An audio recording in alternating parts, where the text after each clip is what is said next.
Alright, hello everybody and welcome to this, and this is, we occasionally do it, we occasionally don't, but tonight we all watched it live for a change, so we're going to do a Survivor Series wrap-up review, and we've got everybody here, well apart from James, he's probably working night shifts right now. For those of you who are wondering, was this going to be in the chat room, again, sorry no, because the chat room has decided to break on me, as it was last night. But, yes, I am here live with DM and BM in the same studio. Good evening, everybody. Hey, what's up? So yes, we all just got finished watching Survivor Series. Alright then, so let's go into it. Overall, my thing is that this was definitely the best Survivor Series in 6 years. The first time they've ever actually given an emphasis on Survivor Series, because the last few years they've kind of not cared about it, and especially as it being the setup to WrestleMania. This year it wasn't, they put emphasis back into it, obviously because of the Rock thing, and they put emphasis on it being the build to WrestleMania again, which was good. And Survivor Series got its importance back, and it was a great show overall. But let's get into the details. A couple of finishes annoyed me, but we'll get into that. But yes. So, the first match to open us up was not Zack Ryder, which pissed off the Madison Square Garden fans. Fuck those fans. Fuck those fans. I don't give a fuck about Zack Ryder. I don't care if they're in fucking New York. Fuck Zack Ryder. He cannot hang with the two people in that fucking ring on this opening contest. But he stands out. Again, that's my thing with Zack Ryder. That's the reason I'm getting behind him, is obviously he's competent to the ring, but my thing with him is that he's got a catchphrase, he's got a character, which I think a lot of characters in WWE don't have right now, and that's why he's standing out, and he got himself over. And he is over. You know what? I'll stand behind him too. I'll stand behind him and blast him in the back of the head with a ball bat. No, I am a fan of Zack Ryder, but that's because I enjoy the enthusiasm that other people have for him, even though I don't necessarily have it myself. So, yeah, we started off with John Morrison versus Dolph Ziggler. This was a quick match, but what we got was good, and Dolph Ziggler wins clean. Continuing his United States title reign, gets on the mic, does a rant and rave. At this point, I thought my prediction was going to come true, because they kept bringing up the Zack Ryder chance. Zack Ryder did come out, but it wasn't for a US title match, which, again, annoyed the fans. But for me, I didn't like this finish because Survivor Series should be to set up WrestleMania. It shouldn't be to set up anything else. Now, if these guys have a match on Raw for the US title, or if these guys have a match at TLC or whatever for the US title, that's wrong. Zack Ryder is the overface. The build was all about Zack Ryder versus Dolph Ziggler. Why not have it be on the big pay-per-view? Even if Zack Ryder would have lost, at least he would have got his shot. I don't see any reason for Morrison being in there, except to just give Morrison something to do and to drag the storyline out. Don't know where it's going, don't know why we had it like this, but the match was okay for what it was. Well, Morrison did defeat Dolph Ziggler last week in the UK. No, 2 weeks ago in the UK. So Yeah, it kind of makes sense. To be fair, Dolph Ziggler's been like building up with Mason Ryan as well. It's like, God, he's got like 3 feuds going at once. We'll get to Mason Ryan later. But I thought this match was, needless to say, it was very pretty. Very, very pretty, to say the least. And Dolph gets the win, and, well, yeah, I guess I got no real problems with it. This was exactly what the U.S. title kind of needed. Kind of needed that boost to bring a little bit more emphasis to it. BM? I have to echo a lot of both of your thoughts. This match was very, very quick. But this match went about 100 miles an hour from start to finish. This was a very, very good match. As much as I love the fucking New York crowd, and the crowd is what made this pay-per-view just so over the top forever. I fucking hate Zack Ryder with a passion. And when they were chanting the entire time, "We want Ryder," they were kind of pissing on the two guys in the ring. They were giving them one of the best singles matches I've ever seen in 2011. But it didn't take them long to shut up once they started putting the gas in the fire. After everything, I was a little upset that Morrison didn't get the belt because Ryder's had it for a while and he's had a solid run. There was a part of me that thought that maybe they'd give it to Morrison, but let's face it, he's probably on his way out. As far as Ziggler, as far as it's having like no storyline to it, it does. It's the fact that they want to make Laurinaitis this evil fucking heel, and they don't want him to. They don't want Zack. He doesn't want him to give Zack Ryder a fucking shot, And the fact of the matter is they're going to probably save the payoff for Ryder later. You know, toward the Rumble or maybe toward Mania. They could possibly, I don't put my money on it, they could possibly stretch it out to Mania. But the payoff for Ryder is going to be a lot later. And this is also putting over Dolph Ziggler. This is the second month in a row he's pulled double duty, and he's looking fantastic. Yeah, the promo that he did I really enjoyed. Really enjoying Dolph Ziggler as always. And I think tonight the Ryder chants, whether you liked him or not, set the tone for this crowd. We knew it's Madison Square Garden, it's going to be a very, very smarky crowd, but this was more smarky than usual. And it set the tone for the night. And I think from this, we also got, you know, the sense of who the crowd were going to cheer and who they were going to boo, and that would carry on. I'm going to mention here the staging. I was not impressed. It looked like the Raw. Really? It looked like the Raw stage with extra bits hanging off it. The thing is, it wasn't the stage that I was looking at. I was looking at the venue itself, because me and DM have been in Madison Square, not for wrestling events, but we've been in Madison Square Garden several times, and this place looked fantastic. They must have added like 2,000 to 3,000 more seats. Yeah. And I thought the set was kind of nice. How they had the wrestler marquees during each match. Yeah. It's just one of those little details that I think really added to it. I just think it's because I'm not a big fan of the HD stage and all the white ropes. So the fact that it was just the Raw ring and it was the Raw stage, I just didn't like it. It's the hanging bits off it. It didn't have any sort of effort. You know, usually they make a massive custom stage for pay-per-views. There wasn't any of that here. They haven't done that since like 2009 when they went HD. The only pay-per-view they do that for is WrestleMania now. Well, yeah, economy and all that, but I miss the good old stages where they were, you know, built all the time. And that was my problem as well. Obviously there was more seats. Madison Square Garden didn't feel like Madison Square Garden to me. And I think Are you kidding? Because usually the lighting is darker, and so, apart from WrestleMania 20, they usually, I know they've just rebuilt it, so it's probably different now, but they used to have like that really small entranceway, and that added sort of an intimacy of it, and I loved that kind of small entranceway with the darker lighting and that kind of atmosphere, like they had in the last Raw they had there. I like that look. I'm not a big fan of putting big stages in Madison Square Garden, because that has always been the Madison Square Garden look for as long as I've been watching. Believe it or not, I was never impressed with the small staging, to be 100% honest. I know that sounds weird, but I was never a fan of the small stage. I prefer a nice kind of ramp where... I think it was because it felt old school, with a darker light and stuff like that, and I liked sort of the old school... Oh, this pay-per-view felt old school after the matches got I know, going. just the atmosphere, the way that the building was lit and stuff, just didn't seem like Madison Square Garden to me. And I know it's because it's been rebuilt, and WWE've got different lighting and stuff like that now, but anyway. Just nitpicking again, though. Apart from the crowd, I couldn't tell that it was the Garden. That was my problem.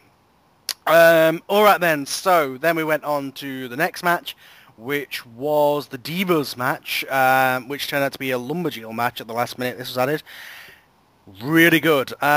Eve Torres has been steadily improving. She's been showing that she has good in-ring abilities. But this was her mark-out, sort of breakout moment where she said, holy shit, Eve is actually pretty good. And the finish of this match was fantastic. Oh. A glam slam from the top rope. Absolutely brilliant. Love that they let the women go out there and wrestle for a change. Great stuff. Well, I wouldn't say they let them go out there and wrestle, because you did have some fluff here and there, especially with Eve doing the bump and grind, giggity jiggity, whatever the hell Booker T was talking about over there. But it was an all right shucky quack. There you go, whatever the hell that is. But it was all right for me. It wasn't fantastic. I've seen better. Yeah. Definitely not on Impact, and on Impact. Well, no, actually on Impact it was, but yeah. But needless to say, this was an all right women's match, and the glam slam from the top rope, freaking sane. Yeah. This was, for my taste, this is a 100% better match than I expected. I expected a 5-minute blow-off match that you could just take a piss break for, and I was actually into this match. Eve has been getting better every time she steps into the ring, and I have to echo everyone's thought. That finish was fucking brutal. That's NWA standards right there. That's a lot of standards. Yeah, exactly. I think it is that I just had no expectations for this match. It was like, oh, Eve again, you know, kind of thing. But no, Eve actually really proved herself, and Beth Phoenix is obviously a great worker. So I just think the finish just put it over the top. Very short, obviously, for a match, but for a women's match, it was mercifully short, but it was very well done. Yeah, good stuff. And they got all the women out there, give them a payday with the whole lumberjack thing anyway. Not a fan that Beth Phoenix is holding, as always, the butterfly belt, but at least she's holding some belt. It's the only one that exists, so I guess we have to live with it. It's kind of like the spinner belt. Alright then, so then we went on to the next match, which was the 5-on-5 Survivor Series match. First of all, let me say this. Mystico, done with your sunshine. Sin Cara needs to stop wearing white. Second time he's worn white, and second time something bad has happened. I wanted so badly to get behind Sin Cara. He's got a good look, and when Mystico as Sin Cara does his leaps, he looks good, but he cannot wrestle. And or at least in the style that they need him to. You can't really say that he can't wrestle because he did one thing, and it happens to a lot of It happens to a lot of wrestlers when they clip the rope. Yeah, not as much as Sin Cara. I mean, he's not on Sabu level. Come on. Yes, he is. No, he's fucking not. He's now worse than Sabu. I'm gonna come across the fucking pond and kick you. Honestly, he is not on Sabu level. Sabu innovated some moves. What has Sin Cara done? No, Sabu innovated botches is what he did. Innovated the chair thing and putting people through tables. But then him coming out. Okay, here's the thing. Sin Cara came in, I was really happy for him. His first match was a botch fest. Every match he's come back for has been a botch fest. And then it's like, okay, Sin Cara, you're on the big stage, let's do it good. He gets in there, he does one move and injures himself. See, I have to re-see that replay, though, because that rope, I don't know, because Kofi jumped with him, though, and I think he had his hands on the rope, so it's possible the rope may have gotten him. I'm not excusing the fact, but there were a couple of factors in there that didn't make sense. I can still get behind Sin Cara, but put Hunico or whatever, but be in the Sin Cara mask again. Put somebody else in the Sin Cara mask, because Mystico Sin Cara I'm done with. Every match he's had, he has been a botch fest. Every single match. Unless it's maybe on... It's because they don't put him with people he can wrestle with. When he had his match with Hunico, it was fucking incredible. When he had his match with Evan Bourne, it was fucking incredible. His match with Hunico had some good bits, but it was still sloppy and botchy. And slow. Yeah. Seriously, I'm honestly, I wanted like Sin Cara as well, and I get where you guys are coming from, but every time he's got in the ring, he's botched. And every time he's got in the ring, he's looked sloppy, and then he gets in the ring for one move during this match and injures himself. Kofi Kingston cleared that rope perfectly. People do planches all the time. This guy gets in the ring, on the big stage, trips on the top rope, and injures himself. Seriously, it's like a joke. This guy's like the new Botchamania king. He fucking clears the ropes all the time. I mean, shit. People fucking clip the rope all the time. This just happened to be an unfortunate incident where he fucking tweaked his knee. I'm saying, but I also believe if fucking Hunico had caught him sooner or had been a little closer, he could have saved him. Watch the replay. He tripped before he even went over the top rope. He actually, like, gutted himself on the top rope and fell on. So, he didn't jump high enough. I hate to say it, it's just a case. I honestly, if this was a one-off thing that happened to one guy, it's like, okay, fair enough, it happened ever so often. Every single match Sin Cara's had, he has botched at least one move. Honestly, Mystico, I've heard great things about you, but I ain't seen it, pal. I can't get behind Mystico Sin Cara anymore. Everything he does, all he's done all year is botch, get himself suspended, or get himself injured. Well, we shall see in the weeks to come. Well, yeah. I like the character, but the guy behind the mask, not so much. But the rest of the match, this was... they guys had to have a conference after he fucking idiot eliminated himself. They had to have a conference to basically rewrite the match on the fly, which they did, luckily, and recovered. And that was fantastic. It still came out great. It was a great match after that, and... what elevated this was some great moves, some great sequences that were really good between the others. But then what really elevated this match was, one, Cody Rhodes got one of the biggest face pops of the night. Is that gonna face? I guarantee they're going to turn Cody face now because they did that with Sheamus. No! Yeah, they did it with Sheamus.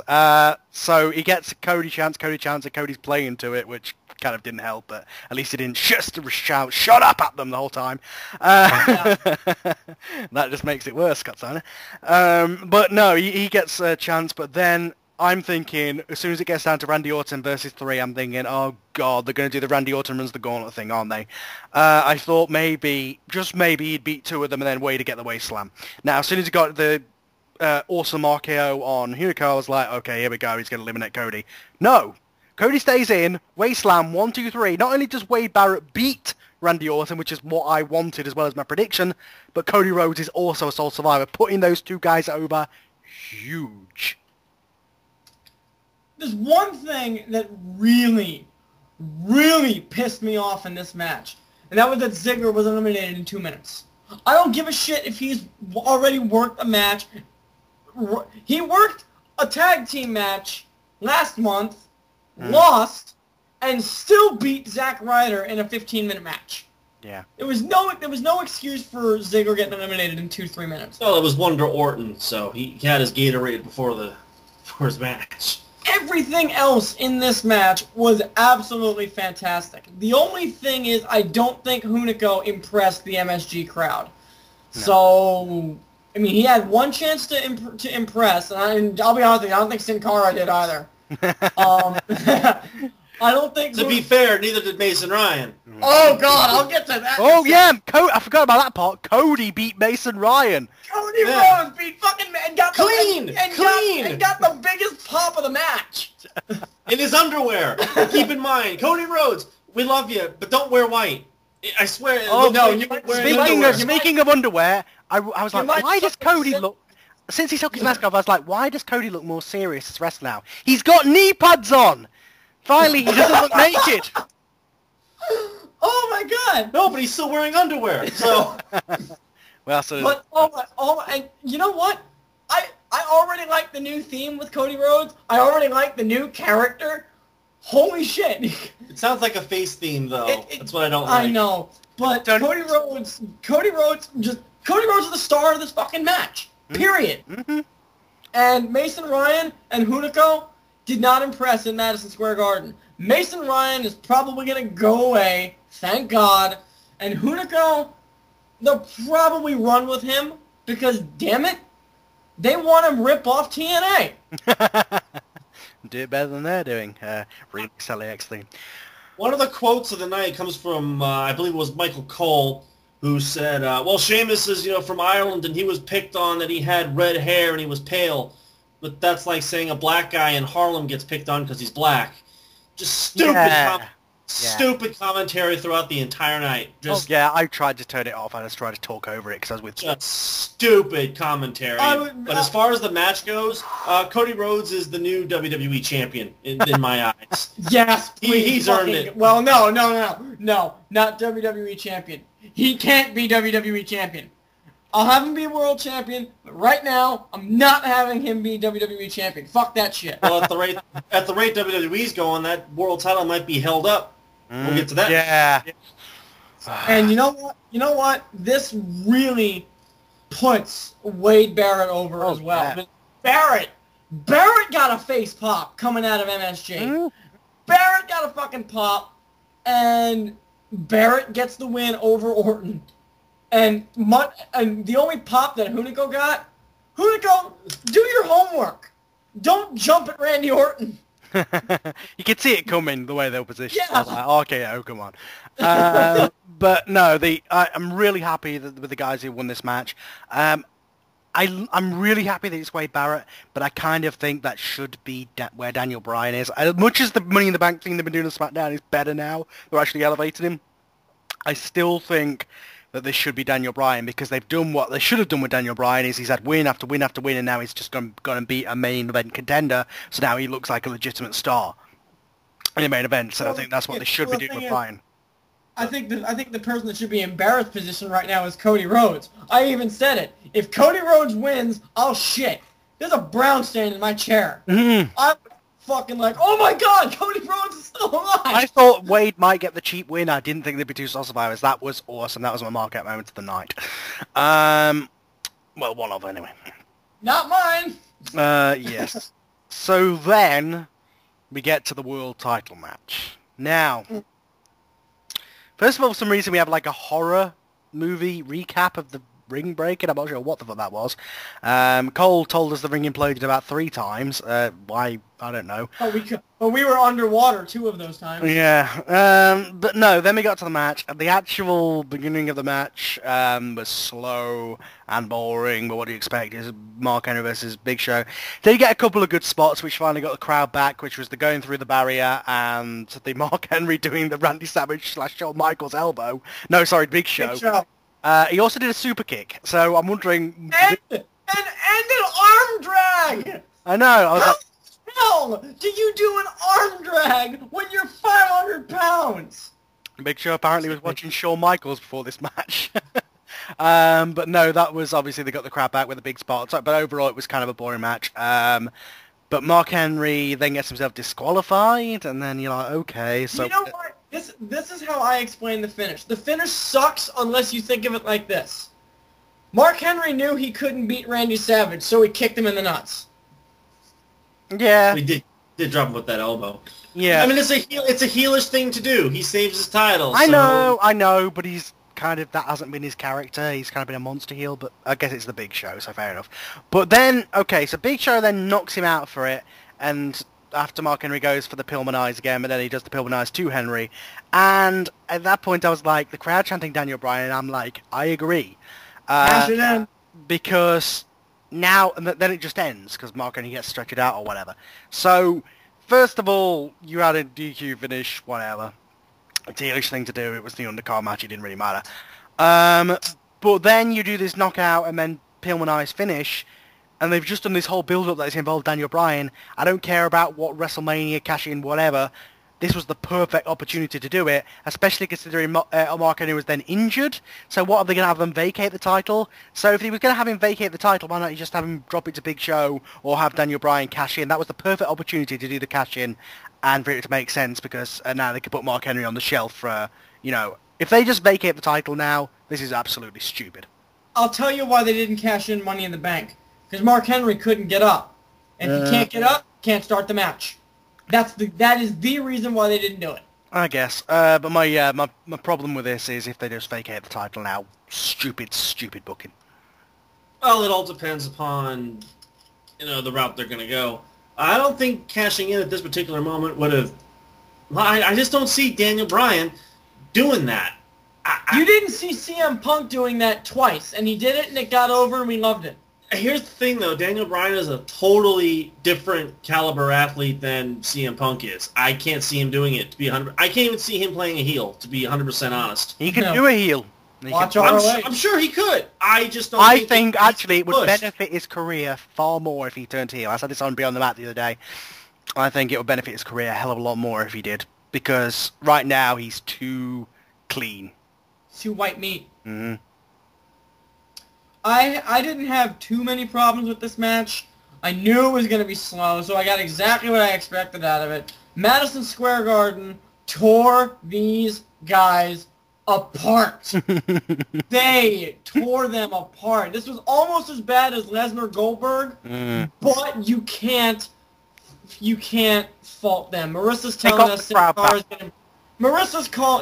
that Sin Cara is going to be out 6 to 9 months. Well, yeah, it's a patella tendon tear. He's not back. That means he can't bend his knee. He's gone. Yeah, he's not coming back. I would have yelled out I tore my quad. Especially after what happened to Hunico tonight, I wouldn't be surprised if they just put the mask back on Hunico. Then what do you do with Epico? Feud. Just put a mask on him and call him Epico. You think that'd be a great idea, wouldn't it? Why'd you take the mask off? But I digress. I have to agree with BM. The match was, what do you want? Oh, and the barricade spot did not deserve a holy shit chant. No. I think Henry fucked that up, to be honest. I think he landed head first on the seat of the chair. Well, I think he tripped, to be honest, because it was like, I'm coming show, and the part where they were supposed to fall, they, waited. Well, the thing is, when Henry fell, He held his head, and I think he hit the seat of the chair with his face. Well, next time you come up for air, you pay your taxes. You keep your bill. Line of the match goes to Mark Henry at the very end, where the officials are working on him, and he tells them, "You touch my leg again, I'll punch you." I know, that, yeah, I'm still getting that character over. I just hope he doesn't make it the title. At the end of the day, at least they got the crowd back. It took Brock Lesnar and fucking Goldberg to get stunned to get the crowd back. Alright then, so... Then we get amazing promo! Oh my god! Yeah. Hey, pigeons!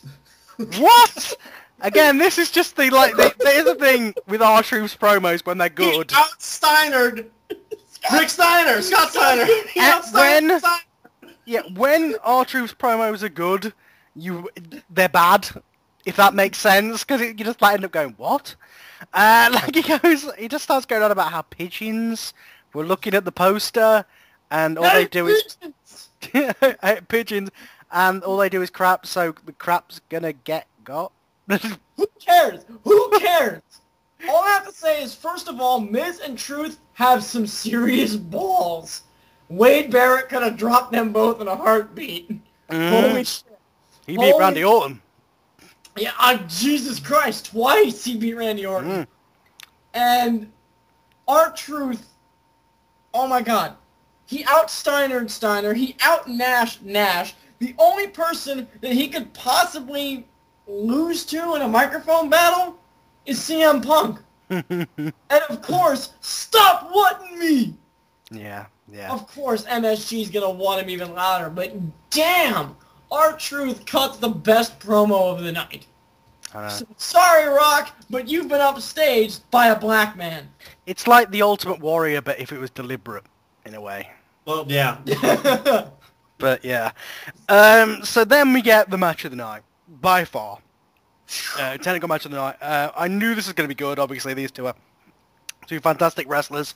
Obviously, these guys think so. Check out on Tuesdays. Who would have thought these guys would have been a good pair? I don't know. I knew these two would have a great feud. I knew they'd have a great match, and they went out there and tore it up. This was incredible. Now, awesome bit of the night was CM Punk's personal ring announcer, Howard Finkel. Yes. Now, Michael Cole ruined it a bit by being a cunt, but what doesn't he ruin by being a cunt? No, he didn't. I just ignored him. Yeah. But no, he just announcing, the greatest announcer of all time and all that stuff. Announced CM Punk, brilliant stuff. Getting CM Punk over as the smart guy, because obviously all the smarks love Howard Finkel, because, best ring announcer. So then they go up ahead and have an incredible match. And I said, so long as the finish is good, this is going to be at least a 4-star match. Towards the end, they had incredible sequence to finish. CM Punk wins. I wasn't expecting this, and I guess if you're going on 1 month reign, all that stuff, I didn't care. I forgot about that. I loved it. Punk did stage diving, all this stuff. Punk got them pop of the night.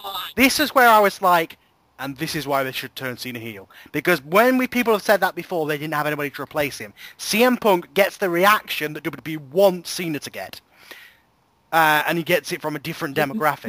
No. CM Punk gets the reaction that WWE wants Rock to get. He did. The only problem I have with them pushing Punk is eventually the fans will get tired of him. Forget it was the internet fans that pushed for Punk, not the other way around. Yeah. That's kind of why I think they're going to just continue to keep Cena face. Especially after tonight, he'll be staying face. I know. I'll get to that. But no, incredible match. No problem with CM Punk winning the title. Of course, it's, hot shotting or whatever, but it was just a great match. I didn't care. Spoiler night has to go to Del Rio, who was doing top rope moves out of nowhere. I was like, whoa. And then there was one bit where he did like this slide kick, and he sort of hit his head at the same time. I was like, oh, that was a bit bad. He hit Punk. Yeah. And kind of hit himself on the apron. Yeah, but then he went to do it again and completely sort of like slid out the ring and splat. Like, ow! That splat never gets old. That's Lucha Libre, my friends. That's what they do. They go to the ring and go, how can I break my back? I'll fly to the outside of the floor. The only problem that I have with this match is that it ended. My God! This was the match of the fucking night for multiple reasons. I love the character that they're making CM Punk to be. How they're making him to be the wrestling traditionalist. He doesn't want anybody. He wants Howard Finkel in Madison Square Garden. He wants to bring tradition back to the WWE title. I love what they're doing here. Del Rio, the sequence into the cross arm breaker was one of the most beautiful exchanges I've ever seen in professional wrestling. And CM Punk hits a spinning roundhouse super kick right into Del Rio's mouth. Please, God, give these guys some ice packs. Yeah. I did not expect Del Rio to tap out. I wasn't seeing... And fucking... The fact that Del Rio tried to kick out of it by gouging at Punk's eyes and Punk's would like go. That was fantastic storytelling. The fact that you could hear the fans literally screaming, "Don't let go." Just so many things were done right in that match. And Ricardo took a sick bump. Everyone got fucked up in this match. Ricardo's probably got a broken fucking nose. Yeah, that was another thing. You brought up a great point. Another thing that was great about this match was psychology. There was one point where Del Rio did a corner drop kick where usually you do it to the head. He did it to the arm because he'd been working the arm all match. He slammed his arm against the steps. Yeah. Flying Mongolian chops to the arm. Armbar DDTs. Superb psychology, and again, that finish added to it. Del Rio was sort of scratching and clawing. It didn't seem like a set move that's just kind of cookie cutter. It seemed like the guy was actually realistically trying to get out of it, and that's what makes good psychology. Superb. And the fact that they actually called this match and brought out the fact that Del Rio used to be in MMA. Because he did. First match he had, he broke the guy's arm. Mm-hmm. I mean, this was one of the matches where the announce team actually performed really well. Mm-hmm. They told the story of this match almost as good as King and JR could have. This was a fantastic match on every single level. Mainly because Cole was quiet. Yeah. I mean, through most of the match, he was rather quiet, which kind of helps a little bit. This match was everything that it was supposed to be, and we all knew this was going to be good, but we didn't expect it to be, well, that good. I'm not saying it's Brett and Shawn Michaels level, but this was just a damn good match. I just sat there going, this is just incredible. All the psychology was perfect. Go figure. Two wrestlers selling a match. Holy shit. Go figure. What a foreign idea. Now, I'm not going to say I'm happy with CM Punk winning, but I'm not going to say I'm mad with CM Punk winning. Because the next pay-per-view is TLC. How convenient that at this match they mention that. So I have a feeling he'll be dropping the title in a month. But overall, pretty good. I really did enjoy this match, and everything about it had that big fight feel to it.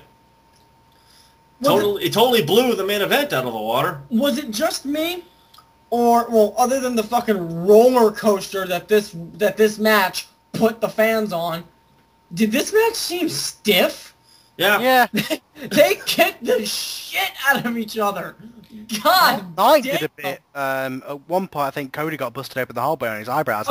Again, thank you, Randy Orton. Every time you're in the ring with fucking Cody, you bust him open. It's about time you got your ass kicked. Part of the gimmick. Yeah, no shit. Stupid.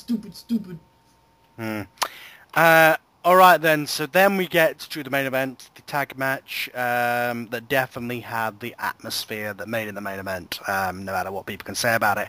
I'm going to let you guys go first, and then I'm going to go last because I have a feeling I know what you guys are going to say, so I'll let you guys go first. Okay, go DM. I'll be fair and I'll be honest. The Rock impressed me.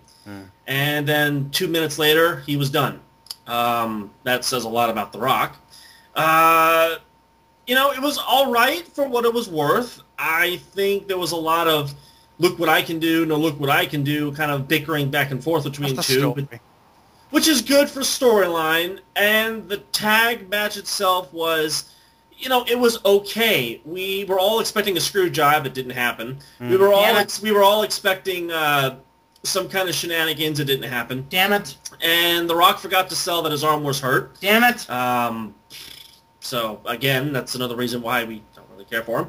And after The Rock takes about a half-hour break, because Cena does all the work, 1, 2, 3, and the match is over. They have a little pose-off. Yay, rock bottom. Unprovoked, and that's kind of where I go, they're kind of giving it away.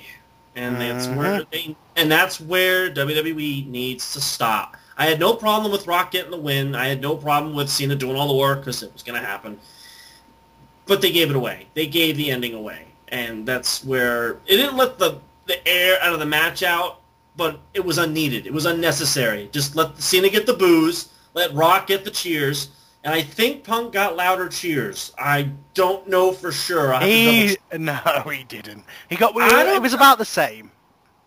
I don't know, because once Rock got to the ropes, they were like, yay, and they quieted down. They didn't really do a whole lot. But yeah. But the loudest pop went to John Cena, because they did not like John Cena at all. Oh. I mean, you might as well just put some fucking horns on him. He was Satan incarnate. But the match itself, it was an alright match. But after Del Rio Punk, you can't follow it. Yeah. You couldn't. It's impossible. And I'll hand it over to BM here. Everyone get your umbrellas, because I'm about to start slinging the shit. There were a lot of things wrong with this match. I'm not going to say it sucked. I loved the roller coaster that this match put me on. The fact that anybody who was not named John Felix Anthony Cena got cheered. Nobody fucking cheered John Cena. Even the widow of Arnold Skolin, who got the t-shirt, booed the shit out of John Cena. I couldn't believe it. Seriously, it was like... You're tagging with the most over guy in the match, but yet when you're in the ring, fucking Miz gets chance. Osama bin Laden could have showed up and they would have cheered him. You know what? Give me a second. I need a drink. And he needs a drink. Okay. I'm gonna say this. For one match, because I think, again, it's my era that I began with, and I think that's what it is, it comes down to. It's kind of like, if you guys were to see Hogan get in there and do what The Rock did, you'd be like, whoa, kind of thing. Like, to me... Okay, if Hulk Hogan did what The Rock did, I would suck my own dick. Yeah, very true. Okay. Whatever. Okay. So... Yeah, the thing with this was, for one night, I was just a fan again, and I let myself just turn off the part of me that had been all night, and just turned off that smarky sense, and I just loved the atmosphere, I loved the crowd. And then when The Rock got in there, and it was almost like he heard all the things about how... like he heard out the people saying, oh, he's going to be rusty, all this stuff, so he's like, oh, I'll show them. So what he did was he did arm drags, he did an inside cradle, he did a goddamn Owen Hart flip over the arm thing. I was like, fucking hell. He's trying to prove a point. Funny part about that was when he tagged Cena in, Cena did all that, did like a sequence like that himself, and everybody went, you still suck. Yes. He can't do anything. He can't do anything. Channeling ECW. All right, and here we go. Okay.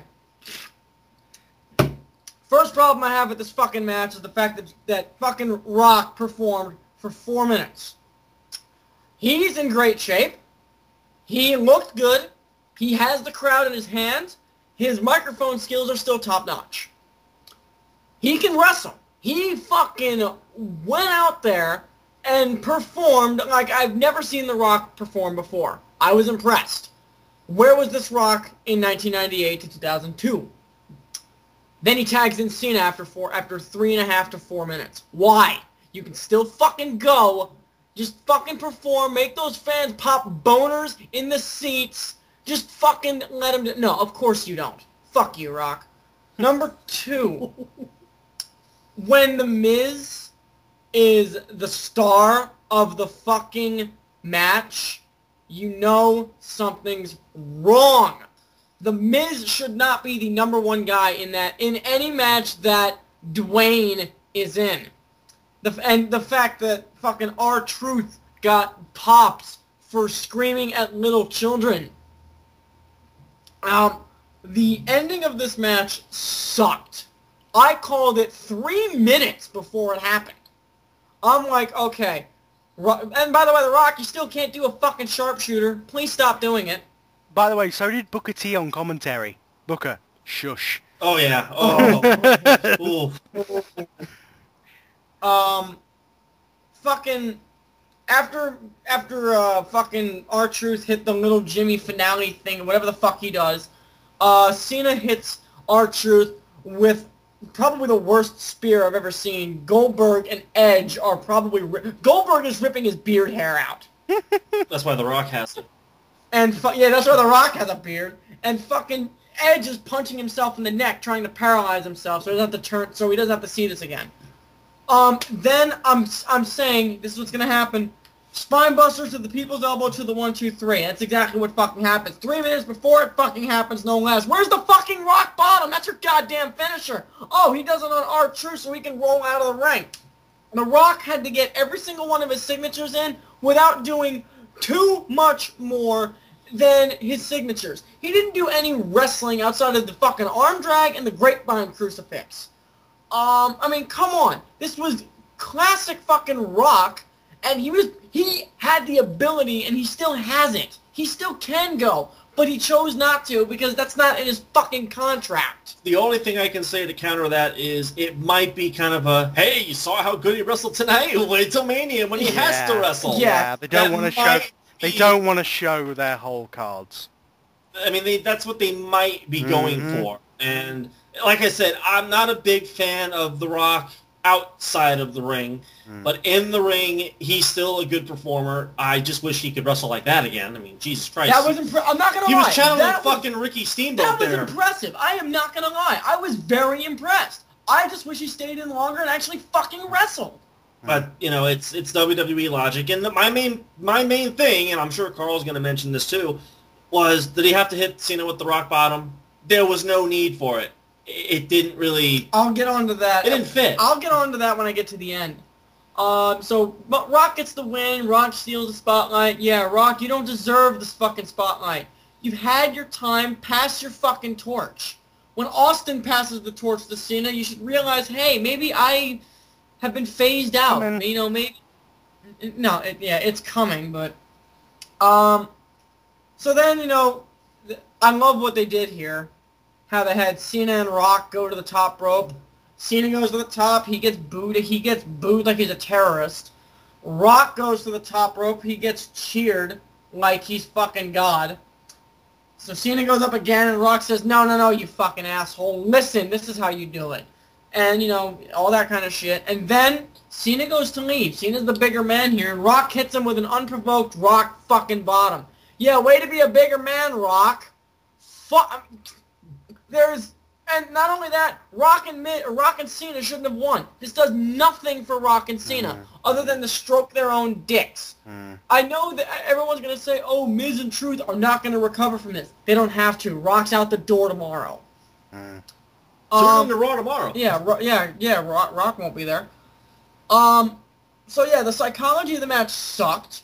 But the match itself was really, really good. The roller coaster it took me on was a blast. I loved hearing the fact that even though Cena was wrestling probably better than he had wrestled at SummerSlam, they're still chanting, you still suck.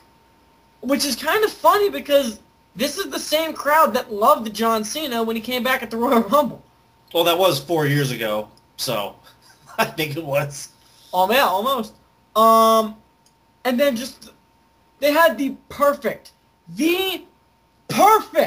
opportunity to turn John Cena heel, and they didn't do it.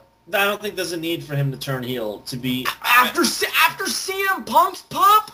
Nah, Cena's been replaced not only in merchandise sales but now in stock. Because Orton can still appeal to the kids. It's just not going to happen. Cena is not going to ever go heel. He's still got another 2 or 3 years before they even consider it. The writing's on the wall after tonight that they will never turn Cena heel. It's just not going to happen. Okay, here's my full thing on it is I was happy. Obviously, it was like all he had to do was the psychology was a basic tag match. It was, you know, the big guy gets in, he whips ass, he goes out. The other guy gets in, he gets beat down, hot tag, guy comes in, cleans house. Basic tag match, but the atmosphere is what made it. Him doing the rock bottom again with the elbow pad for the first time in several years, all that stuff, that's what made it. I should have seen it in the predictions of what they're going to do here. They're still trying to make The Rock the heel. by the end. It's not going to happen. And it's not going to work. And I think what they're basically going to do is have Rock, instead of having Dean and predicted it, where it's going to be back and forth, and you think, oh, both guys have a chance. No, they're going to make it as predictable as fuck. They're going to have Rock win and outdo Cena every single time, and then at Mania he loses. That's what they're going to do. That's uninteresting. I don't think that's... Yeah, because that just gives it away as to what they're doing. At least if it went back and forth, it's like, oh, Rock could still win. Because he still has some heat to get back. So basically this was just saying, here's Rock's win, here's his great moment, because at Mania he's going to get pinned. That's what this was, which makes it predictable as hell, which I'm not happy with. Also, as much as I see where they're going with that, and it is still a story, but it's not as good a story, I still think, as BM said, my prediction of having Cena turn on The Rock, have Cena turn heel, and cut one of the best promos of his life saying, screw you people, and becoming far more over as a result, and at the same time having Miz and R-Truth get the bragging rights of getting the win, would have done a lot more for the company as a whole. Here's the thing. John Cena's in the same position as The Rock right now. He's done nothing but do what the company tells them to, and he's done nothing. And right now, I'm surprised we haven't heard Die Cena Die, because that's exactly what we've got. Yeah, exactly. And that's what I'm saying is if they did, like, so this on Beyond the Map, they could, at this point, they could have the reaction of the Hogan heel turn mixed with the effect of the Rock heel turn, but they won't do it. For whatever reason, they were intent on making Rock the heel in this feud, and they want to make it predictable so that when Cena beats him, that's it. I'm not happy with that. I think it should have gone the other way, but counter all that. Take out my Booker mindset from the fantasy. Take out my smarky mindset from doing this show and the internet and all that. I just was happy to see The Rock in the ring wrestling, and wrestling as good as he ever did. And again, to DM's point, I think what it was they were saying, here, not only is it going to be a great atmosphere match, it's going to be a great wrestling match, because look, The Rock can still wrestle. I think that's what this was trying to accomplish. At one point, though, I did say R-Truth and Miz are even going to get a move in edgewise. It was a good distraction to do so. But this match told a good story. It still does tell a good story in terms of when Cena eventually goes over, but I'm not sure whether it's the right story to tell if you want us to keep guessing who's going to be the winner at WrestleMania. But as a mark, the mark in me loved it. The smark in me was like, yeah, I'm not too sure that was the right way to go. Yeah, I think we were all kind of saying that because Cena not fighting back, that almost makes him too, I can't believe I'm saying this, too white meat. Mm-hmm. I mean, I'm not saying that Cena Can he not do something that's aggressive or a bit heely? He has to always be the nice guy, and that's why it's so boring. That's why it's boring, because and this is exactly what someone said to me. It's Cena bending over for The Rock so he can fuck him in the ass, because that's what the company wants him to do, and that's what they're going to play on. Cena, if he went heel, he can say, you know what, I bent over for The Rock. I did everything that WWE asked me to do. I was the professional and you still fucking hate me? Fuck you all. See, they won't do that. See, I don't think that's the way they need to go. I think Cena just needs to pick him up, hit the AA or FU, whatever you want to call it, and go, now we're even. Then you get the Royal Rumble, Rock comes back, hits him, or gets him eliminated or some shit, and he goes, now it's 2-1. And you could build on that. But Cena just getting his ass handed to him time and time again is literally saying he's going to win at Mania, because The Rock's beaten him 5,000 times every time he showed up on Raw. It's, come on. Yeah. Come on. They have to throw a punch or something. Yeah. It's almost too predictable. It's too predictable. And I think that's what pisses me off. I enjoyed it. I care for this dude in the first place. Again, the Mark in me and the Cena hating me and the loving of the atmosphere of the crowd loved it. I was fine with it. It was great. I just was not happy with the fact that they didn't, for just the story purposes, go the right way, in my opinion. Because I still think that Cena turning heel is the way to go, because then if Cena becomes so much more popular, you know, as a heel, kind of popular, where because he cuts this amazing promo, he becomes such a badass character, you build him up to be the super heel, he beats The Rock at WrestleMania, then you have CM Punk or somebody that over go up against him, Punk would become one of the most over guys they've ever had. But they don't think that far ahead. They don't think that all they're thinking of right now is making Cena look weak so that when he beats Rock at WrestleMania, everybody's surprised. Well, you could still have John Cena be a face, but still fight back. I think that's part of the issue. He needs to get more aggressive of a face. Yeah. Even if, yeah. He needs to fucking burn The Rock's house down. Yeah. Or something. I mean, but that's WWE, and he's their poster boy, so if they tell him to take it up the ass, he kind of has to. Even Hogan did Healy stuff sometimes. Like... Oh, he was one of the worst. Hogan was he poked Hogan you was in the a eye, dick. scratched you on the back, I mean, hooked the tights. He still was a face, but he still hit on them. don't get me wrong. He was worse than Savage. Don't get me wrong. I never liked Hogan. I was always a Savage mark. Looking back, man, when Jesse Ventura rags on Hogan, he's fucking right. Hogan was a dick. But Carl does prove a point. Even Hogan fought back. He at least, poked you in the eye or something. Cena doesn't do shit. Cena just takes it in the ass and says, "Can I have another one?" And WWE just don't understand that it's not going to work. The Rock could show up with the Iron Sheik in his corner, come out and say, "Fuck all you people," then bring CM Punk out and kick him in the balls, and people will still cheer The Rock over Cena. He could burn the American flag, renounce his American citizenship, and fucking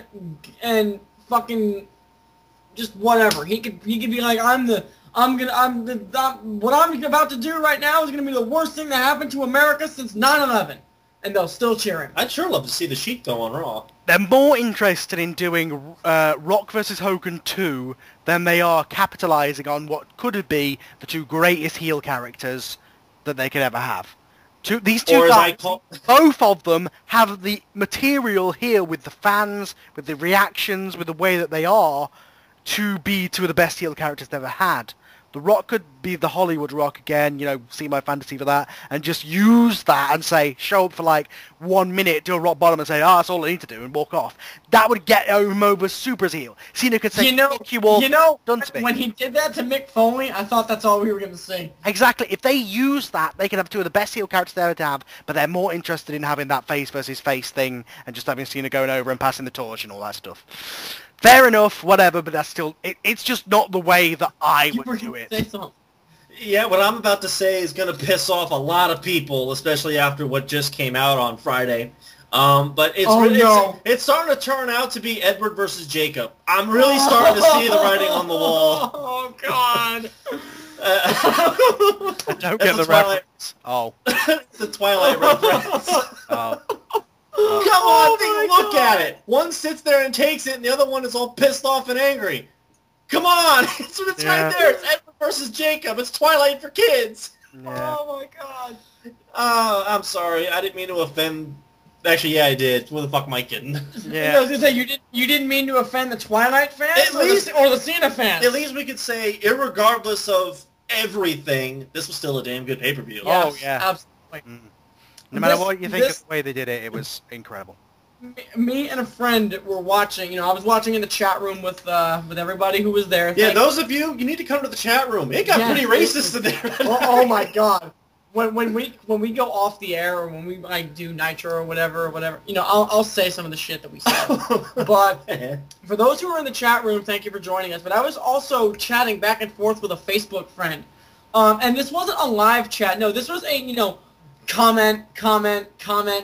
We have over 205 comments on one thread. That's how good this pay-per-view was. I said to myself and everybody in the chat room and to my friend, this crowd is the reason why I love professional wrestling. I did not order this pay-per-view. I wish I did. I'm going to go buy the DVD, or I'm going to find some way to just have access to this pay-per-view, because this pay-per-view was so goddamn good. I might rate it higher than Money in the Bank. It's not better than Money in the Bank. See, for me, because the crowd was into every single match. Good point, yeah. Whereas Women's with match sucked on that, yeah. Whereas with Money in the Bank, every match that didn't have Daniel Bryan in it, they were chanting for CM Punk. And rightfully so. Yeah. But this match, the fans were into every single match, and it just went above and beyond, and it made me remember why I love professional wrestling. I just hope they get rid of the Twitter thing. I mean, every 2 minutes, Cody Rhodes' underwear is now trending. Hey, Cody Rhodes trending before Randy Orton? That's awesome. I mean, it's just every 2 minutes. This is trending. This is just like, okay, we get it. I ignore it. We get it. ignore it. Just John Cena's lady parts, even though CM Punk can get away with saying vagina. WWE should listen to their fans, and they're not going to do it, but their two best pay-per-views of the year were because of smarky fans, and I don't care what they think of us as fans and how we overjudge everything and how we ruin things because we don't react properly, blah, blah, blah, blah, blah. Look at CM Punk. He's a face, and we still cheer him as much as when he was a heel, so it's obviously not hard to do, just to give us a face that we want to cheer. Or give us a heel we want to hate. Yeah, you know? The Rock, if he did his Hollywood character, we would hate that because we hate The Rock for doing that. Or, fuck, look at what they've done with Del Rio. We love to hate that character. So they've got something right. Yeah. But here's the thing. Here's what's kind of funny. Wrestling sells, they just don't see it. Yeah, here's what's funny. CM Punk has won the WWE title in 2 of the 3 biggest cities for pro wrestling. He's won it in Chicago and he's won it in New York. He's got to win it in Philly, and he's got the Triforce. Yeah, and he's got and he could certainly say that he became the WWE champion on the 2 best pay-per-views of the year. I'm saying that right now. Yeah. That's a hint. That's definitely a hint. So if you had to rate this pay-per-view, honestly, I have to say this, and it's not, oh, I'm a pro WWE mark, so I need you TNA smarks. Go suck Scott Steiner's dick while he's telling you that he's the greatest tag team of all time. I have to rate this pay-per-view out of 10. I gotta give it a 9.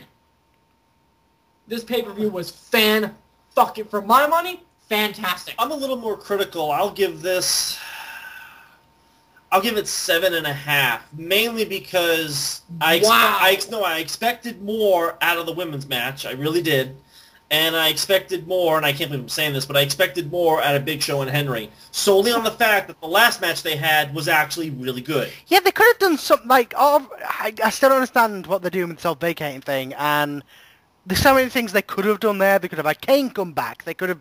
We all said that. Yeah. They could have Daniel Bryan cash in. Anything would have done, but it was just... It seemed like everything... Throughout the night, you were expecting something cool to happen, and it was just extremely straightforward. And that's my only problem with the pay-per-view, was it was extremely just this... You could just predict it, because it was just extremely straightforward, whereas we tried to be clever when we were predicting, but adding logic to WWE is never a good thing. So, overall, yeah, I'm going to say a 9. It would be a 10, because the main event had the atmosphere of main event. The WWE title match was a fantastic wrestling match. All throughout the card, there wasn't really a bad match on the card, apart from bits of Mark Henry Big Show.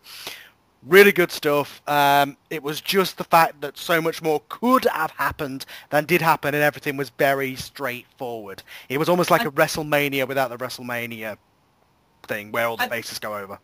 I think it's safe to say that this was better than Turning Point. I think it's safe to say that a lot of things are better than Turning Point, but yeah. Well, it's safe to say this was better than Mania. Oh, God! Absolutely. Oh, my God. That's hard to say. This is better than Capital fucking Punishment, that's for sure. Mm-hmm. No, honestly, it was a great pay-per-view overall. I just had problems with where they went story-wise, but if I take off my smart hat, it is absolutely an incredible pay-per-view. It's funny. The most critical one here gives it a 9. Well, actually, I gave it a 7, so... Dude, I am far more So, critical I don't know what than I was expecting. I must have been expecting, like, Ric Flair, Arn Anderson in there. Dude, I am far more critical than you. You lauded the main event match. I buried it. Overall... Line of the night goes to R-Truth. Hey, pigeons. They need to make that a fucking t-shirt. Oh, by the way, crowd, big up to you. The chants were hilarious. From the "seat you still suck" to the "we want ice cream," to Randy Savage, HBK was resurrected tonight thanks to Big Show. Speaking of which, when CM Punk did that stomp in the corner, was anybody else thinking, wait a minute? I was like, wait a second, he's going to do a super kick? I know he can. And props to Big Show. An arm drag and a fucking Randy Savage elbow. So it was like on the fly. And a fucking super kick. It was like, okay, this crowd is shitting on this match. What can I do? Oh, I can jump on the top rope. That'll get him back.